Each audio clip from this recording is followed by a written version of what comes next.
Hi again and welcome to the Laughter Crafter. Well, last time we were together, we did a picture that was strips of paper glued down with a little bit of watercolor in the background, stitching put on top, and that was glued into a frame which I put some molding paste on and painted it up, and it came up looking like leather. I hope you remember that one. I was very pleased with that. I had so much fun doing it that I decided to do another one because I made several of these frames at the shed. And with this one, here it is here, I did it a different color, but I also didn't use stencils on this one. I used this little piece of lace, and you'll see that the effect that it came up with is a little bit like snakeskin, so have a look. It's quite effective, isn't it? So I like having a go at things and doing it in different ways, switching it up a bit with colors and different techniques and seeing what I come up with. So I hope that you experiment as well. So because I made several of these particular frames at the shed, I've done another idea for you today, which I'm going to demonstrate, and it's this. It's using another one of these frames, but this time I've made a plaster cast of some wildflowers that I collected from up and down my street. And the frame itself, what I've done with this is I put a little bit of molding paste on that just to make it a little bit bumpy, and I painted on some verdigris base, and on top of that some oxidizing patina, and it's gone this lovely motley green, and I think it's really effective, and it makes this plaster cast pop out. The plaster cast itself was very quick and easy to make. The only time that it really takes is the drying time of the plaster. That took about 3 days to get it nice and dry, but making the actual plaster cast is just literally a couple of minutes. It's quite fragile when you make it. It's plaster, so if you drop it, it will break. And I had a bit of a disaster about 5 days ago. I made one of these and it turned out really lovely.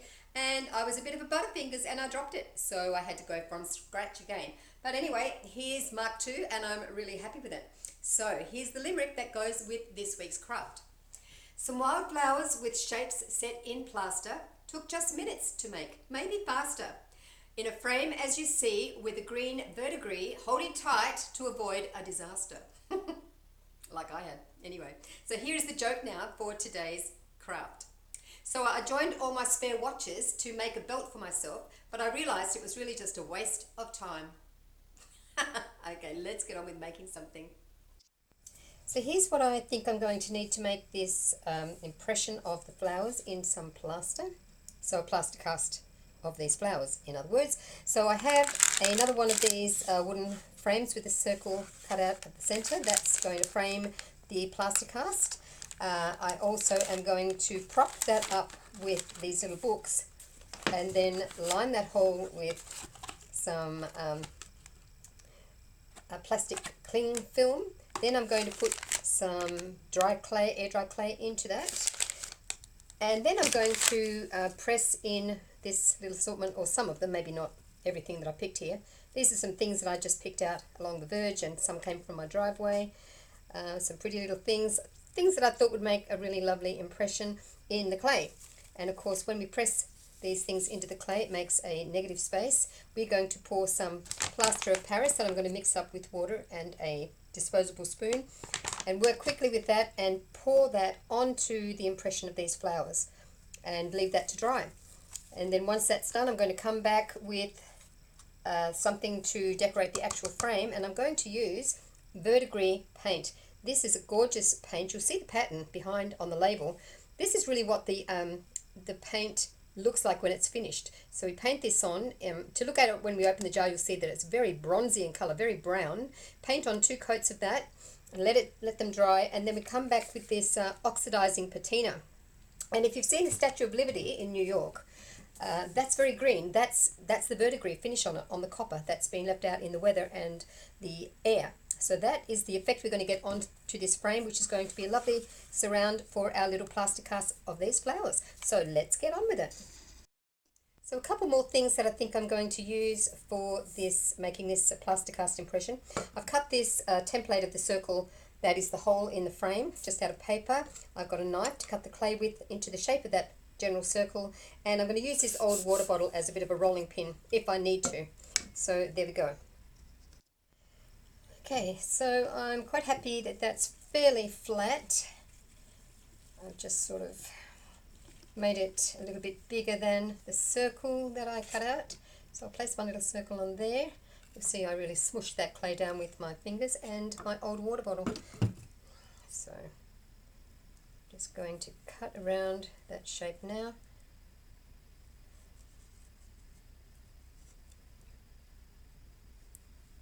this knife.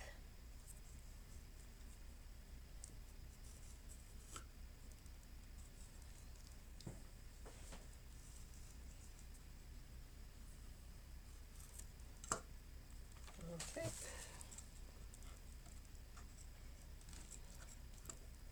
Take away that excess. Clay is great because even if it dries out, you can reconstitute it again with water. I don't know how many times I've used this clay. I do try and put it straight back in its plastic, but sometimes, you know, I get a bit carried away with the old crafting. But that's lovely and smushy, so I'll wrap that up right now and get all the air out of that little package and put that in its little bag. Okay, so just smooth this out just a little bit. Okay, now I'm going to lift this up, and then I'm going to wipe down my board nice and clean, because I'm going to sit the books on it, on the board, and prop up the frame. So I had better clean my board down. I'll do that now. So here's the little circle of clay that I've sat on some cling film and popped it directly into that circle that's been cut out of the wood. It fits in there perfectly, but it doesn't leave me much space at all to pour clay in. So that's why I need to lift up very carefully the edges of this frame and give myself a little bit more room on top of that clay for the plaster.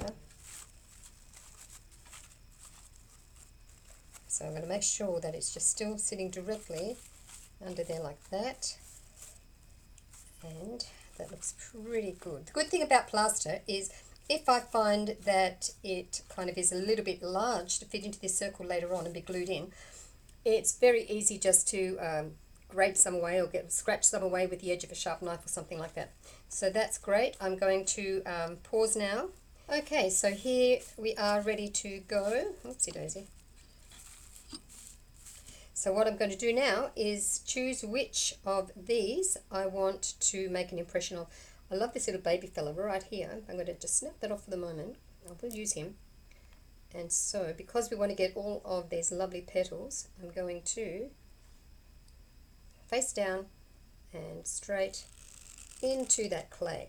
The deeper the impression, we're creating a negative space, aren't we, by poking into the clay. And when we pour in the plaster, that will return the image to a positive one rather than a negative one. So now just carefully lift it out. Come on, don't break. There we go. That's very nice. Now I'm going to snap off that stem because I wanted to have a stem. So I'm going to press that stem down there like that. Some people use like a little rolling pin or something. I just like to use my fingers and make impressions. Now I'm going to get this little tiny baby and stick it right here next to its mummy.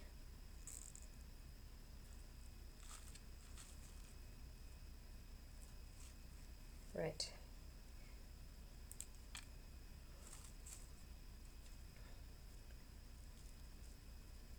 Have that connected to that main stem like that. Try not to leave any little bits of plant sitting on the clay because they will stick to the plaster and you'll have to try and scratch it out later, so you can keep that as clean as you can. That's great.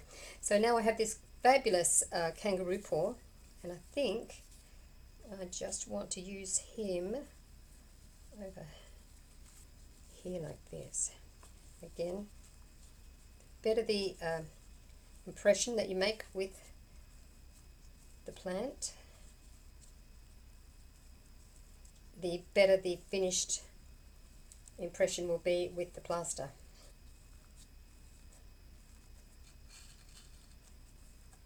And you need to sort of give it a good press because I can't lift this up and then decide, oh, it's not pressed in enough, because I'm never going to get it directly back on top of the same position to redo it.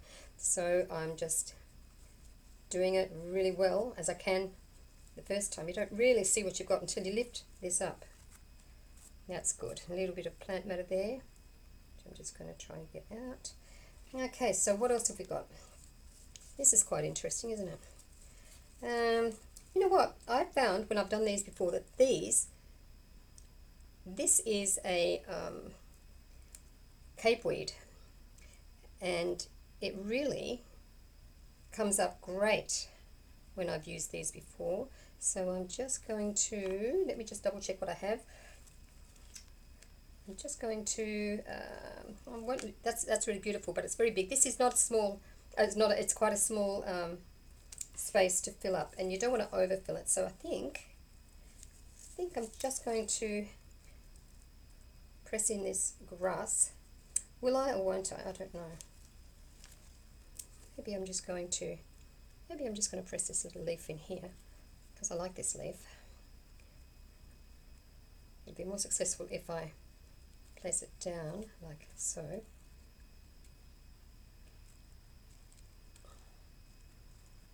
Press it quite firmly. I don't want to be pressing my fingers and leave big finger holes.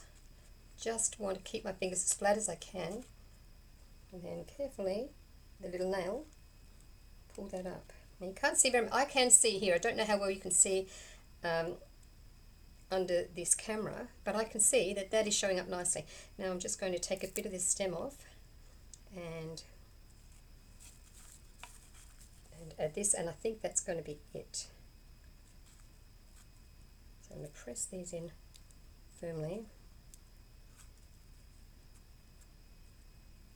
Move that across there.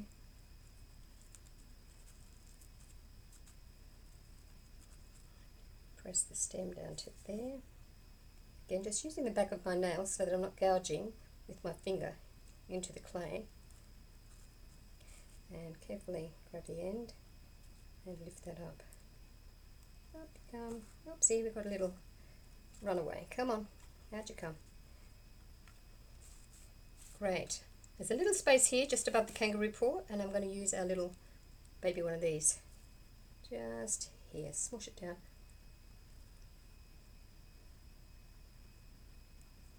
And lift it up again. Oopsie, it's stuck. That become, it's really in there.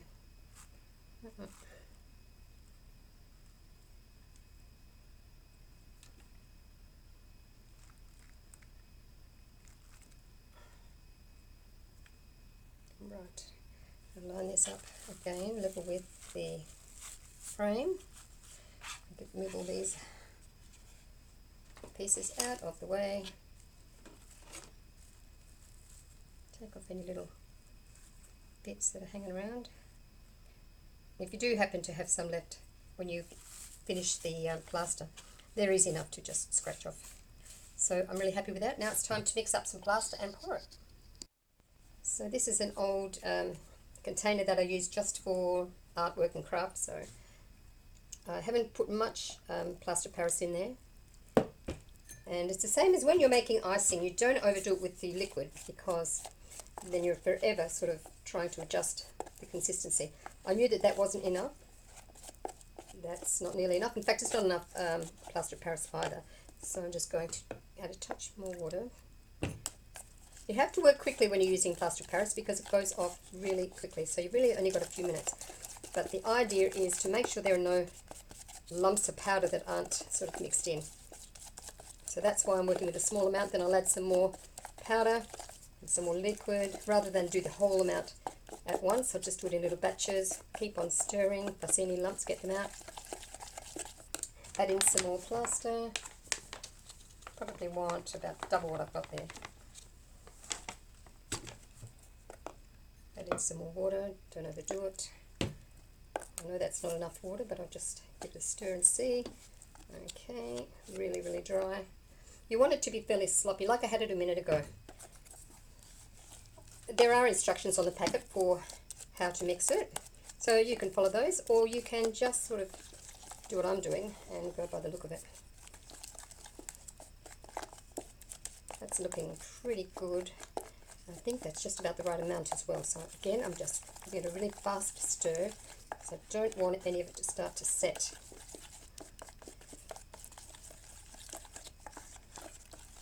You don't want it to be mixed unevenly either. You want it to be the same consistency all the way around. what I'm going to do now, I think I don't have any dry bits left in there, it's all fairly mixed. What I'm going to do now is give it a couple of taps on the edge of the table, this container, so that if there are any air bubbles caught in there, they're going to pop up. Okay, so now we pour directly onto that clay. Now it won't stick to the frame because we've got that cling film protecting the frame. We want to get out all of that clay. If for some reason you find that you haven't made enough plaster, then work quickly and mix yourself up some more.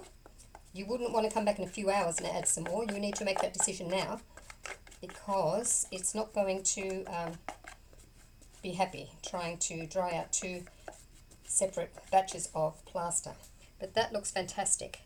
Smooth, and it's the right depth. What we're looking at here, what I'm touching with the spoon, is the underside of this plaster. Obviously the top side is the side that's touching the clay. So this is just sitting here for the shape of the circle, and I'm really happy with that depth. Now we leave it and let it dry. I decided to pull out this multi-purpose filler, which I used a couple of weeks ago, and just kind of make a little bit of texture on the surface of this frame. Got it all over my fingers, and that's all cool. I like getting messy and dirty with my art and craft. And when I put on the verdigris paint, verdigris base, and then the patina, oxidizing patina on the top, it's just going to give it a little bit more texture, a little bit more dimension, to make that paint really do some magical things. So there we go. Just let that dry, and then I'll put on the verdigris base. So here's our little frame with the modelling paste all dry, giving it a little bit of texture and dimension. So now I've stirred up this verdigris base really well. It looks quite bronzy in colour, doesn't it? But it's actually going to give us a lovely green tone. So here we go. I'm going to brush it on quite generously, making sure that I get along the sides as well. And what I've found when I've used this verdigris paint before is that you want to slap it on in all sorts of crisscross ways. You don't really need to go in one direction. You can just I think you get a better effect by just being a bit slapdash with it. So there we go. I'm going to continue to do this.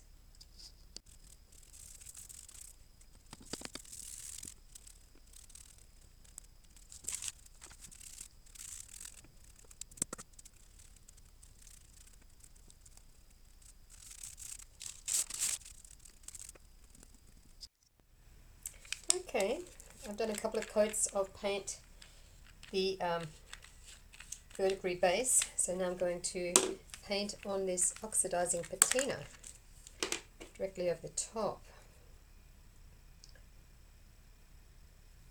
I'm just going to splash it on, and it doesn't take long for the reaction to take place at all.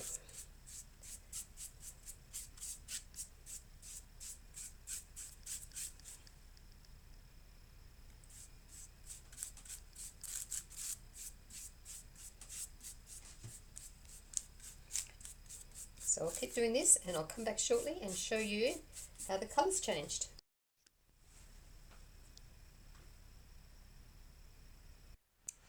Here's another one of these floral plaster casts that I made quite a while ago now. I didn't use a cardboard form. I think from memory I just used a round lid of something. But you can see that it has taken the shape beautifully of the flowers and things, weeds and all sorts that I used, and that's very nice. Here's the one that we're using today. You can see the colour is darker because there's still some moisture in this plaster. This is just room temperature. When I touch this, it's cool to the touch, so it's got some moisture in it, but that's okay. We can still work with it and put it into our little frame. So I'm just going to grab the frame now, and when I cut this circle in the frame, it isn't exactly in the center of this, and I don't know how much framing that you've done. I've done a lot of framing, and I know that the bottom margin is meant to be just slightly larger than the top margin. So that's this edge here that I'm going to put in. And you'll see it's not a perfect circle, and it's not fitting in exactly right. We might need to do a tiny bit more trimming with a knife. So I'm not going to force it because this is fragile, this being plaster. So I'm just going to take a little shaving off that top edge there, and we'll come back and see if it fits. So here's the finished plaster cast with these impressions of the flowers that I did. This was now 4 days ago that I did this. It's completely dry. I can feel there's no moisture left in this. I peeled the clay off this surface, and so this is just the plaster, with those lovely marks left from all the flowers that I put on, and I'm really happy with that. I did use a potato peeler to just sort of take off some of the jaggedy bits, and I've checked that it fits nicely inside the hole of my frame.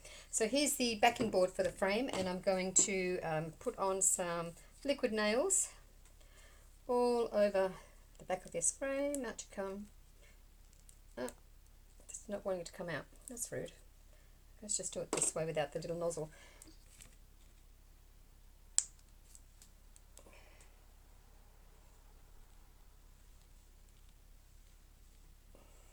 Not sure why that nozzle didn't want to work, but never mind.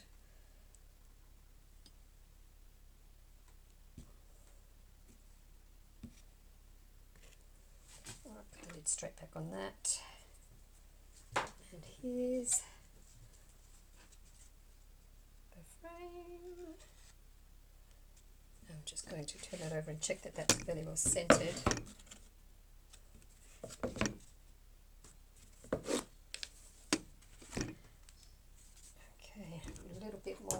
This liquid nails where this plaster is going to go. Okay.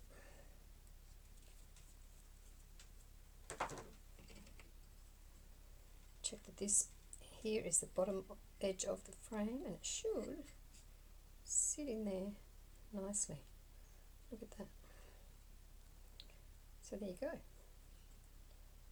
That's it. Now it's just for me to leave that for the liquid nails to take. But that's it. Just about finished. Then I needed to obviously put the hooks and the wire across the back. But that's the finished plaster cast of the flowers with the verdigris frame. And I'm quite happy with that. So what do you think? Do you want to have a go at making one of these? Maybe you don't have a frame that you cut out yourself, but you might just be able to pick up a frame at the shop fairly inexpensively, maybe the op shop, and repurpose it. Why not have a go at making one of these plaster casts with flowers, or, you know, whatever shapes you want to put in it. It was really good fun, very easy to do and very effective. So before I see you next time, I hope that you get lots of laughter with your friends and lots of crafting as well. And have a great week, and I'll see you soon. Bye.